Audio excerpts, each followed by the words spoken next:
In this video, I'd like to adjust a few details. And the first details I'd like to adjust is to fix that black line around the rocks here. And that black line comes from the mask that we are applying to the volume raise. The mask that we are generating from the depth. As you can see, it's a little bit harsh, right? It's like very, very strong. And I'd like to smooth that alpha out. So I could do that by using a node that we called edge blur. So we'll add an edge blur after the invert node here. And as you can see now, it's a little bit smoother. And let's see how it looks like when we get out of it and we merge it on the top. And yeah, that's already way better.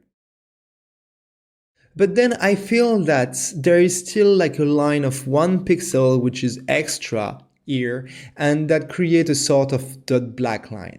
So to fix that, we could use a erode node.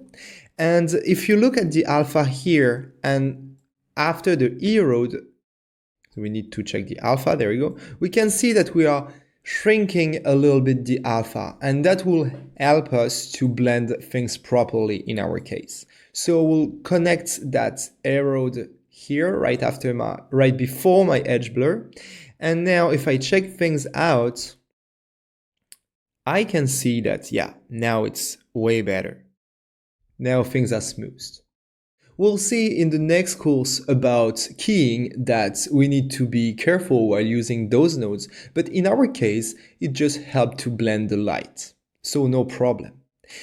Now that I see the image being like that, I think I'd like to smooth a little bit my volume raise as well. So I will open the volume raise and maybe I will add a little bit of blur out of it. Like not too much, something like, I'm just always trying a lot just to, but like I will just use something like, I don't know, 7, 6.5, 7. 7 is nice. It smooths things out a little bit. Cool. Now what else? Well, I will close the properties and look at my image. I think that we will help selling the image a little bit more if the rim light of the earth was a little bit brighter. So let's do that as well. So I will come to the rim light here and I will increase the intensity. Something quite intense.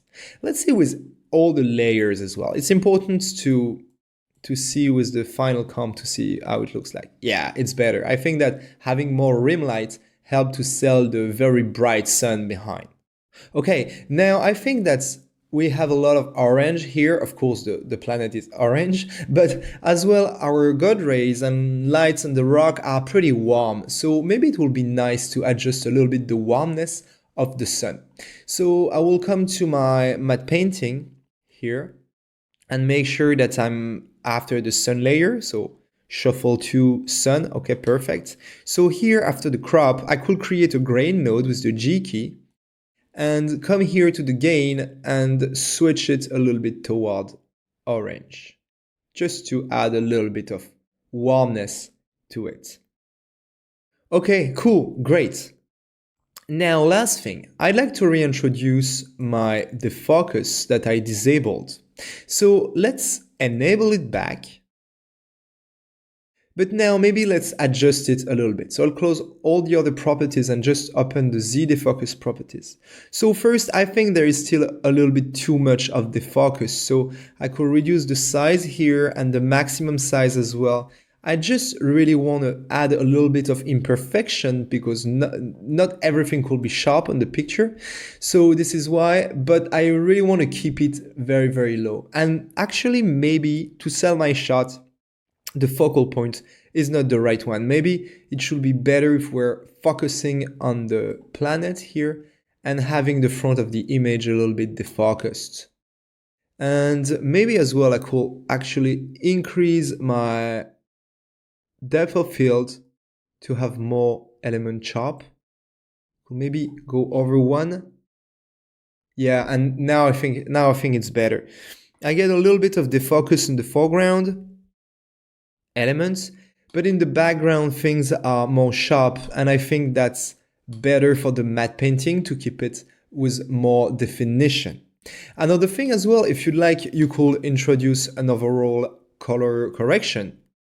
And by that, we could use a color correct node or a grain node at the end of our comb before, after your lens flare. It's a little bit up to you to introduce any sort of color correction that you like.